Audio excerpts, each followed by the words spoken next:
Suryakanta versus Chandrakanta. ಅತ್ತೆ ಸೊಸೆಯಂದಿರು part 1. ಒಂದೂರಲ್ಲಿ Sundaramma ಎಂಬ ಮಹಿಳೆ ಇದ್ಲು. ಅವರಿಗೆ ಇಬ್ರು ಸೊಸೆಯಂದಿರು. ದೊಡ್ಡ ಸೊಸೆ ವಂದನ, ಚಿಕ್ಕ ಸೊಸೆ ನಂದಿನಿ. ಸುಂದರಮ್ಮ ಮನೆಯ ಹಿರಿಯಳಾಗಿದ್ಲು. ಅವಳು ಹೇಗೆ ಹೇಳ್ತಿದ್ಲು, ಎಲ್ರು ಹಾಗೆ ಮಾಡ್ತಾ ಇದ್ರು. ಹೀಗೆ ದಿನ ಕಳೆಯುತ್ತಿತ್ತು.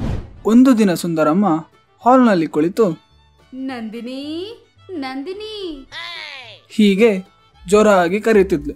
ನಂದಿನಿ ಅತ್ತೆ ಹತ್ರ ಬಂದು, ಅತ್ತೆಮ್ಮ ಹೇಳಿ, ಏನ್ ಬೇಕು? ನಿಮ್ಮ ಅಕ್ಕ ಎಲ್ಲಿದ್ದಾಳೆ? ಹಾ, ಅವ್ರ ಅತ್ತೆ ಮನೆಯಲ್ಲಿದ್ದಾಳೆ. ಅಯ್ಯೋ ಉಚ್ಚಿ, ನಿನ್ ಜೊತೆಲಿ ಹುಟ್ಟಿದ ಅಕ್ಕನ್ ಕೇಳಿಲ್ಲ, ಈ ಮನೆ ಇನ್ನೊಂದ್ ಸೊಸೆನ್ ಕೇಳಿದ್ದು. ಅವ್ರ ಮನೇಲೇ ಇದ್ದಾರೆ, ಕರೀಲಾ? ಏನ್ ಬೇಕಾಗಿಲ್ಲ, ನನ್ ತಲೆನೋವಾಗಿದೆ, ರೂಮಲ್ಲಿ ಮಾತ್ರೆ ಇದೆ, ಹೋಗ್ ತಗೊಂಡ್ ಬಾ. ಆಯ್ತು. ಹೀಗೆ ಹೇಳಿ ಒಳಗೆ ಹೋದ್ಲು. ಅವಳು ಒಳಗೆ ಹೋಗುವಾಗಲೇ ವಂದನ ಚಹಾದ ಕಪ್ಪನ್ನು ತಂದು, ಅತ್ತೆಮ್ಮ ಟೀ ತಗೊಳ್ಳಿ. ನಾನ್ ಕೇಳಿಲ್ಲ ಅಲ್ವಮ್ಮ? ತಲೆನೋವಂದ್ರಿ ಅಲ್ವಾ ಅತ್ತೆ, ಮಾತ್ರೆ ಹೆಂಗ್ ಹಾಕೋತೀರಾ? ಅದಕ್ಕೆ ಸ್ಟ್ರಾಂಗ್ ಆಗಿ ಒಂದ್ ಟೀ ತಗೊಂಡ್ ಬಂದಿದ್ದೀನಿ, ತಗೊಳ್ಳಿ ಹೇಳಿ ಕೊಟ್ಲು. ಆ ಚಹಾವನ್ನು ತೆಗೆದುಕೊಂಡು ಸುಂದರಮ್ಮ ಮೆಲ್ಲನೆ ನಕ್ಕು ಕುಡಿತಾ ಇದ್ಲು. ಆವಾಗಲೇ ನಂದಿನಿ ಬಂದು, ಅತ್ತಮ್ಮ ಟ್ಯಾಬ್ಲೆಟ್ ಬೇಡ ಬಿಡು, ನಿಮ್ಮ ಅಕ್ಕ ಟೀ ಕೊಟ್ಲಾ? ಕೊಡ್ತಾಳೆ, ಬಚ್ಚಿಟ್ಕೊಂಡಿದ್ದು ಎಲ್ಲ ಕೇಳ್ತಾ ಎಲ್ಲ ಮಾಡಕ್ತಾಳು. ಹೀಗೆ ಮನಸ್ಸಿನಲ್ಲಿ ಎಣಿಸ್ಕೊಳ್ತಾ ಇದ್ಲು. ಆಗ ವಂದನ, ನಿನ್ಗೆ ಏನ್ ಕೆಲ್ಸ ಮಾಡಕ್ ಬರಲ್ಲ ಅಲ್ವೇ? ಹೀಗೆ ಯೋಚಿಸ್ತಾ ಇದ್ಲು. ಹೀಗೆ ಹೊರಗಡೆಯಿಂದ ಎಲ್ಲಾ ಸೊಸೆಯಂದಿರು ನೆಗೆಸಿ ನಗಾಡ್ತಾ ಇದ್ರು. ಆದ್ರೆ ಒಳಗಿನಿಂದ ತುಂಬಾನೇ ದ್ವೇಷ, ಮತ್ಸರ ಹಾಗೂ ಕೋಪ ತುಂಬಿಕೊಂಡಿತ್ತು. ಯಾರಿಗೂ ಗೊತ್ತಾಗಬಾರ್ದಂತ ಮನೆಯಲ್ಲಿ ಹೀಗೆ ನಾಟಕ ಮಾಡ್ತಾ ಇದ್ರು. ಹೀಗೆಯೇ ದಿನ ಉರುಳ್ತಾ ಇತ್ತು. ಒಂದು ದಿನ ಒಬ್ಬ ಸನ್ಯಾಸಿ ಅವರ ಮನೆಯ ಮುಂದೆ ಬಂದು, ಅಮ್ಮ, ಮನೆಯಲ್ಲಿ ತಿನ್ನಲೇನಾದ್ರೂ ಸಿಗ್ಬಹುದಾ? ಮನೆಯೊಳಗಡೆ ಬಂದ್ ಕುತ್ಕೊಳ್ಳಿ ಸ್ವಾಮಿ. ನನ್ಗಂತೂ ಬೇಡ. ನಿಮ್ಗಲ್ವಾ, ಬೇರೆ ಯಾರ್ಗೆ? ಇಲ್ಲಿ ನೋಡಿ, ನನ್ನ ಹತ್ರ ಇರುವ ನಾಯಿಗೆ ಬೇಕಾಗಿದೆ. ನಾಯಿಗ? ಹಾ ಅಮ್ಮ, ನಿನ್ನೆಯಿಂದ ಇದು ಏನೂ ತಿಂದಿಲ್ಲ. ಆಯ್ತು ಸ್ವಾಮಿ. ಹೀಗೆ ಹೇಳಿ ಒಳಗೆ ಹೋಗಿ ಬಟ್ಟಲಿನಲ್ಲಿ ಊಟವನ್ನು ತಂದು ನಾಯಿಯ ಮುಂದೆ ಇಟ್ಬಿಟ್ಲು. ಆ ನಾಯಿಯು ಎಲ್ಲಾ ಊಟವನ್ನು ತಿಂದು ಮುಗಿಸಿತು. ನಾಯಿ ತಿಂದ ತಕ್ಷಣವೇ ಸನ್ಯಾಸಿ ಅಲ್ಲಿಂದ ಹೊರಟು ಹೋಗುವಾಗ, ಆ ಬಟ್ಟಲನ್ನು ತೊಳೆಯಬೇಡಿ, ಅದನ್ನು ಹಾಗೆಯೇ ಮನೆಯ ಹಿಂದೆ ಇಟ್ಟು ಬಿಡಿ, ಹೀಗೆ ಹೇಳ್ತಾನೆ. ಆ ಮಾತನ್ನು ಕೇಳಿ ಸುಂದರಮ್ಮ, ಯಾಕ್ ಸ್ವಾಮಿ? ಹೂತು ಹಾಕಿ 1 ವಾರದ ನಂತರ ನೋಡಿ, ಆಗ ನಿಮ್ಗೆ ಗೊತ್ತಾಗುತ್ತೆ. 1 ವಾರದ ನಂತರವೇ ಅದನ್ನು ತೆಗೆದು ನೋಡಿ, ಅದಕ್ಕಿಂತ ಮುಂಚೆ ತೆಗೆಯಬೇಡಿ, ಹೀಗೆ ಹೇಳಿ ಅಲ್ಲಿಂದ ಹೋದ ತಕ್ಷಣವೇ ಸುಂದರಮ್ಮ ಒಳಗೆ ಹೋಗಿ, ಯಾಕ್ ಸನ್ಯಾಸಿ ಇದನ್ ಮನೆ ಹಿಂದ್ಗಡೆ ಹೂತಾಕ ಕೇಳಿದರೆ? ಹೀಗೆ ಯೋಚಿಸುತ್ತಾ ಒಳಗೆ ಹೋಗ್ತಾ ಇದ್ಲು. ಆವಾಗಲೇ ನಂದಿನಿ ಹೊರಗೆ ಬಂದು, ಏನತ್ತೆಮ್ಮ ತಟ್ಟೆ ಇಟ್ಕೊಂಡು ಎಲ್ಲೋಗಿದ್ರಿ? ಈ ತಟ್ಟೆನ ಏನಕ್ಕೋ ಮಣ್ಣಾಕ್ ಮುಚ್ಚಿಡಕ್ ಕೇಳಿದ್ರೆ ಸ್ವಾಮೀಜಿ?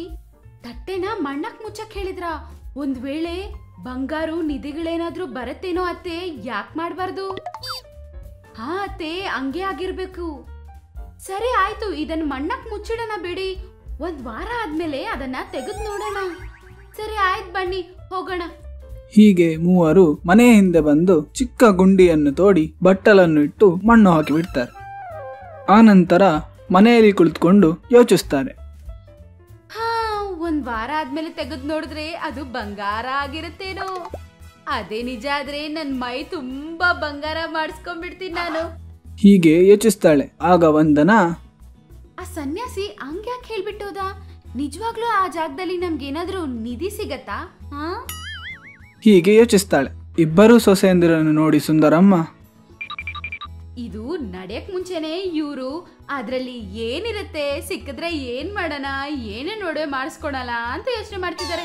ಹೀಗೆ ಮನಸ್ಸಿನಲ್ಲಿ ಯೋಚಿಸ್ತಾಳೆ. ಆಗ ಸುಂದರಮ್ಮನ ಗಂಡ ನಾರಾಯಣ ಬಂದು ಮೂವರನ್ನು ಯೋಚಿಸುತ್ತಾ ನೋಡಿ, ಇದೇನು ಮೂವರು ಸೇರಿ ಏನನ್ನು ಯೋಚಿಸ್ತಾ ಇದ್ದಾರೆ? ನನ್ಗೆ ಇನ್ನೊಂದ್ಸಲ ಮದ್ವೆ ಮಾಡ್ತಿಲ್ಲ ತಾನೆ? ಆ ಮಾತನ್ನು ಕೇಳಿ ಇಬ್ರು ಸೊಸೆಂದ್ರು ನೆಗಡ್ತಾ ಇದ್ರು. ಕೇಳಿ ಸುಂದರಮ್ಮ ಕೋಪದಿಂದ, ಅದೊಂದೇ ಕಡಿಮೆ ನಿಮ್ ಮುಖಕ್ಕೆ. ಹಾಗಾದ್ರೆ ಅಷ್ಟೊಂದು ಆಳವಾಗಿ ಏನು ಯೋಚಿಸ್ತಾ ಇದೀಯಾ?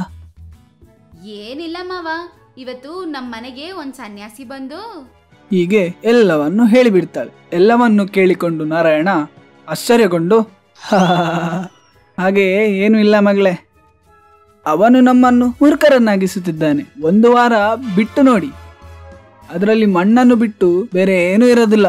ಹಾಗೆ ಯಾರ ಮೇಲೂ ನಂಬಿಕೆ ಇಡಬಾರ್ದು. ಇದೆಲ್ಲ ಸುಳ್ಳು ವಿಷಯ. ಯಾಕಂಗ ಅನ್ಕೋಬೇಕು ಮಾವ? ಅವ್ರೇನಾದ್ರೂ ನಮ್ಮನ್ನ ಯಾಮರ್ಸ್ಬೇಕು ಅನ್ಕೊಂಡ್ರೆ ಆಗ್ಲೇ ಮನೆ ಒಳಗಡೆ ಬಂದು ಏನೋ ಒಂದ್ ಮಾಡಿ ಹೋಗ್ಬೇಕಾಗಿತ್ತಲ್ವಾ? ಮಣ್ ಮುಚ್ಚಿಟ್ಟು 1 ವಾರ ಆದ್ಮೇಲೆ ನೋಡಿ ಅಂತ ಯಾಕೆ ಹೇಳ್ತಾನೆ? ಓ ದೇವರೇ, ಆ ಸನ್ಯಾಸಿ ಊರಿಗೆ ಹೋಗೋ ಬದಲು ಇಲ್ಲಿ ಏನೇನು ಹೇಳಿ ಹೋಗಿದ್ದಾನೆ, ಅದನ್ನೇ ಯೋಚಿಸುತ್ತಾ ನೀವು ಕುಳಿತಿದ್ದೀರಿ. ಹೋಗಿ ನಮ್ಗೆ ಒಂದು ಚಹಾ ಮಾಡಿ ತನ್ನಿ, ಹೋಗಿ ಬೇಗ. ಹೋಗಿ ನನ್ಗೆ ಸ್ವಲ್ಪ ಟೀ ತನ್ನಿ. ಹೀಗೆ ಹೇಳುತ್ತಾನೆ. ಆಗ ವಂದನಾ ಅಲ್ಲಿಂದ ಎದ್ದು ಈಗ್ಲೇ ತರ್ತೀನಿ ಮಾವ. ಹೀಗೆ ಹೇಳಿ ಅಲ್ಲಿಂದ ಹೊರಟೋದ್ಲು. ಹೀಗೆ ಅತ್ತೆ ಸೊಸೆಯಂದಿರು ವಾರ ಯಾವಾಗ ಆಗುತ್ತದೆ, ಯಾವಾಗ ಆ ಗುಂಡಿಯನ್ನು ತೆಗಿತೇವೆ, ಇದರ ಪ್ರತೀಕ್ಷೆಯನ್ನೇ ಮಾಡ್ತಾ ಇದ್ರು. ಹೀಗೆ ನೋಡ್ತಾ ನೋಡ್ತಾ ವಾರವೇ ಕಳೆದೋಯ್ತು. 8ನೇ ದಿನ ಅತ್ತೆ ಸೊಸೆಯಂದಿರು ಗುಂಡಿಯ ಹತ್ತಿರ ಹೋಗಿ, ಅತ್ತಿಯಮ್ಮ ಇವತ್ತಿಗೊಂದು ವಾರ ಆಗ್ತಿದೆಯಲ್ವಾ, ತೆಗೆದ್ ನೋಡೋಣ. ಅದಕ್ಕೆ ಅಲ್ವೇ ಇಲ್ಲಿ ಬಂದಿದ್ದು. ಬಾ ಇವಾಗ್ಲೇ ಸ್ಟಾರ್ಟ್ ಮಾಡೋಣ. ಆಯ್ತತ್ತೆ, ಎಲ್ಲ ರೆಡಿ ಆಗಿದೆ. ಹೀಗೆ ಹೇಳಿದ ತಕ್ಷಣ ಸುಂದರಮ್ಮನ ಮಗ ವಾಸು, ವಿಷ್ಣು ಮತ್ತು ಅವಳ ಗಂಡ ನಾರಾಯಣ ಬಂದು, ಅಮ್ಮ ಏನ್ ಮಾಡ್ತಿದ್ದೀರಾ ನೀವು? ನಿಮ್ ಹೆಂಡತಿಯರ್ ನಿಮ್ಗೆ ಹೇಳಿಲ್ವಾ? ಆದ್ರೆ ನೀವೆಲ್ಲ ಇಷ್ಟೊಂದು ಇಚ್ಛೆಯಿಂದ ಮಾಡ್ತೀರಾ ಎಂದು ಎಣಿಸ್ಕೊಳ್ಳೇ ಇಲ್ಲ. ಆ ಗುಂಡಿಯಲ್ಲಿ ಏನೂ ಇಲ್ಲದಿದ್ರೆ ಏನಾಗದೆ ಯೋಚಿಸಿ ಭಯ ಆಗ್ತಿದೆ ನಂಗೆ. ಏನಾಗ್ತಾರ ಕಣೋ, ಏನೂ ಆಗಲ್ಲ. ನೀವ್ ಬಂದು ಕೆಲ್ಸ ಶುರು ಮಾಡಿ. ಆಯ್ತಮ್ಮ. ಹೀಗೆ ಹೇಳಿ ಗುಂಡಿಯನ್ನು ಅಗಿತಾ ಇದ್ರು. ಅತ್ತೆ ಸೊಸೆಯಂದಿರು ತುಂಬಾ ಆಕಾಂಕ್ಷೆಯ ದೃಷ್ಟಿಯಿಂದ ನೋಡ್ತಾ ಇದ್ರು. ಇಬ್ರೂ ಸೋದರರು ಸೇರಿಕೊಂಡು ಹೊಂಡವನ್ನು ಅಗಿತಾ ಇದ್ರು. ಅದರಲ್ಲಿ ಹೂತಿಟ್ಟ ಬಟ್ಟಲ್ನಲ್ಲಿ ಮಣ್ಣನ್ನು ನೋಡಿ ಎಲ್ರೂ ಆಶ್ಚರ್ಯಚಕಿತರಾಗ್ತಾರೆ. ನಾನು ಹೇಳಿದ್ನಲ್ಲ, ಏನು ಸಿಗಲ್ಲ, ಹೂತಿಟ್ಟ ಬಟ್ಲಲ್ಲಿ ಬರೀ ಮಣ್ಣೇ ಸಿಗ್ತದೆ. ಹೀಗೆ ಹೇಳಿ ಎಲ್ರೂ ಬೇಜಾರಾದ್ರು. ವಾಸು ಆ ಬಟ್ಲನ್ನು ಹಿಡ್ಕೊಂಡು ಮಣ್ಣನ್ನು ತೆಗಿತಾ ಇದ್ದ. ಆ ಬಟ್ಲಲ್ಲಿ ಅಚ್ಚಗಳು ನೋಡಲು ಸಿಕ್ಕು. ಅದನ್ನು ನೋಡಿ, ಅಮ್ಮ ಈ ಬಟ್ಲಲ್ಲಿ ಇದಕ್ಕಿಂತ ಮುಂಚೆ ಯಾವ್ದಾದ್ರು ಅಚ್ಚೆ ಇತ್ತಾ? ಇಲ್ಲ ಕಣೋ. ಈಗ ಇದ್ಯಮ್ಮ. ಹೀಗೆ ಹೇಳ್ತಾನೆ. ಆ ಮಾತನ್ನು ಕೇಳಿ ಎಲ್ರೂ ಇನ್ನೊಮ್ಮೆ ಆಶ್ಚರ್ಯಚಕಿತಗೊಳ್ತಾರೆ. ಆ ಬಟ್ಲಲ್ಲಿ ಏನು ಅಚ್ಚೆ ಇತ್ತು? ಇದರಿಂದ ಇಬ್ರು ಸೊಸೆಯಂದ್ರು ಏನನ್ನು ಪಡೆದುಕೊಂಡ್ರು? ಇದೆಲ್ಲವನ್ನು ಇನ್ನೊಂದು ವಿಡಿಯೋದಲ್ಲಿ ನೋಡುವ. ಅಲ್ಲಿನವರೆಗೂ ನೋಡ್ತಾ ಇರಿ ಚಾಚಾ ಟಿವಿ. ಸಬ್ಸ್ಕ್ರೈಬ್ ಮಾಡೋದು ಮರ್ತೋಗ್ಬೇಡಿ. IPL ನ ಹುಚ್ಚು ಸೋದರ ಸಂಬಂಧಿ. ಒಂದು ದಿನ ಚಂದ್ರಕಾಂತಂ IPL ನೋಡಲು ಬಹಳ ಆಸಕ್ತಿಯಿಂದ ಟಿವಿಯ ರಿಮೋಟ್ ಅನ್ನು ಹಿಡ್ಕೊಂಡು ಟಿವಿಯ ಮುಂದೆ ಕುತ್ಕೊಂಡಿದ್ಲು. ತನ್ನಷ್ಟಕ್ಕೆ ಹೀಗೆ ಯೋಚಿಸ್ತಾಳೆ, ಬಾ ದೇವ್ರೆ, ತುಂಬಾ ದಿನದಿಂದ IPL ಗೆ ವೇಟ್ ಮಾಡ್ತಿದ್ದೆ, ಇಷ್ಟು ದಿನಕ್ಕೆ ಇವಾಗ ಬರ್ತಿದೆ ಯೋಚಿಸುತ್ತಾ ಟಿವಿ ನೋಡ್ತಾ ಇದ್ಲು. IPL ಮ್ಯಾಚ್ ಸ್ಟಾರ್ಟ್ ಆಗ್ತದೆ.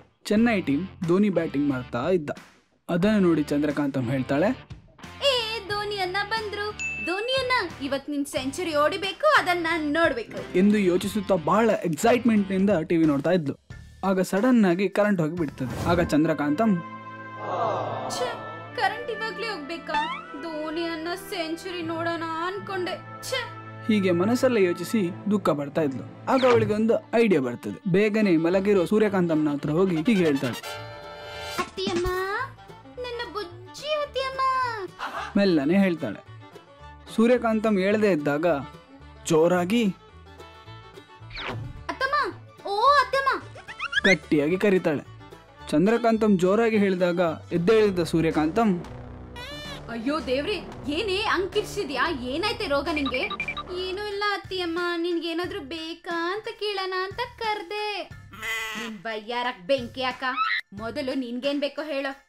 ಟಿವಿಯಲ್ಲಿ IPL ಮ್ಯಾಚ್ ಬರ್ತಾ ಇತ್ತು ಅತ್ತಿಯಮ್ಮ, ಆಗ ಕರೆಂಟ್ ಹೋಗ್ಬಿಡ್ತು. ಅದಕ್ ನಾನೇನ್ ಮಾಡ್ಬೇಕೆ? ನಿನ್ ಮುಂದೆ ನಿಂತ್ಕೊಂಡು IPL ಏನಾದ್ರೂ ಆಡ್ಬೇಕಾ ನಾನು? ಹೀಗೆ ಹಸನಿಂದ ಹೇಳ್ತಾಳೆ. ಅದನ್ನು ಕೇಳಿ ಚಂದ್ರಕಾಂತಂ, ಅಷ್ಟ್ ದೊಡ್ಡ ಸಹಾಯ ಏನು ಬೇಕಾಗಿಲ್ಲ ಅತ್ತಿಯಮ್ಮ, ಜಸ್ಟ್ ಕರೆಂಟ್ ಬರೋ ತರ ಮಾಡಿ ಅತ್ತಿಯಮ್ಮ, ಪ್ಲೀಸ್ ಅತ್ತಿಯಮ್ಮ. ಲೇ, ನಾನೇನಾದ್ರೂ ಕರೆಂಟ್ ಆಫೀಸರ್ ಏನೇ? ಕರೆಂಟ್ ಹೋದ್ರೆ ಕರೆಂಟ್ ಬರೋ ತರ ಮಾಡಕ್ಕೆ? ಅದಲ್ಲ ಅತ್ತಿಯಮ್ಮ, ನಿಮ್ಗೆ ಮ್ಯಾಜಿಕ್ ಬರುತ್ತಲ್ವಾ, ಆ ಮ್ಯಾಜಿಕ್ ಇಂದ ಹೆಂಗಾದ್ರೂ ಕರೆಂಟ್ ಬರೋ ತರ ಮಾಡಿ ಅತ್ತಿಯಮ್ಮ, ಪ್ಲೀಸ್ ಅತ್ತಿಯಮ್ಮ. ಲೇ, ಮ್ಯಾಜಿಕ್ ಅಂದ್ರೆ ಒಳ್ಳೆ ವಿಷಯಕ್ಕೆ ಉಪಯೋಗ ಮಾಡೋದ್ ಕಣೆ, ಈ ತರ ಯಾವ್ದಂದ್ರೆ ಅದಕ್ಕಲ್ಲ. ಈಗ ನೀವು ನೋಡಿದಂಥ ವಿಡಿಯೋವನ್ನ ಪೂರ್ತಿಯಾಗಿ ನೋಡಬೇಕಾದ್ರೆ ಡಿಸ್ಕ್ರಿಪ್ಷನ್ಲಿರುವ ಲಿಂಕನ್ನು ಕ್ಲಿಕ್ ಮಾಡಿ. ಇಂತಹ ಅದ್ಭುತ ವಿಡಿಯೋಗಳಿಗೋಸ್ಕರ ಚಾನಲನ್ನು ಸಬ್ಸ್ಕ್ರೈಬ್ ಮಾಡ್ಕೊಳ್ಳಿ. ನೋಟಿಫಿಕೇಶನ್ ಬರಲಿಕ್ಕೋಸ್ಕರ ಬೆಲ್ ಐಕನನ್ನು ಪ್ರೆಸ್ ಮಾಡೋದನ್ನು ಮರಿಬೇಡಿ. ಈ ಎಪಿಸೋಡ್ ಕೂಡ ನಿಮಗೆ ತುಂಬಾ ನಗುವನ್ನು ತಂದಿದೆ ಅಂತ ನಾವು ನಂಬ್ತೀವಿ. ಮತ್ಯಾಕೆ ಯೋಚನೆ ಮಾಡ್ತಿದ್ದೀರಾ? ಈಗಲೇ ಸಬ್ಸ್ಕ್ರೈಬ್ ಮಾಡಿ, ಬೆಲ್ ಕ್ಲಿಕ್ ಮಾಡಿ. ನಿಮಗೆ ಸೂರ್ಯಕಾಂತ ಇಷ್ಟನಾ ಇಲ್ಲ ಚಂದ್ರಕಾಂತ ಇಷ್ಟನಾ? ಕಮೆಂಟ್ ಮೂಲಕ ತಿಳಿಸಿ. ನಿಮಗೆ ಸಂತೋಷವನ್ನು ತರಿಸೋ ಮತ್ತಷ್ಟು ವಿಡಿಯೋಸ್ಗೋಸ್ಕರ ನೋಡ್ತಾ ಇರಿ ಚಾಚಾ ಟಿವಿ.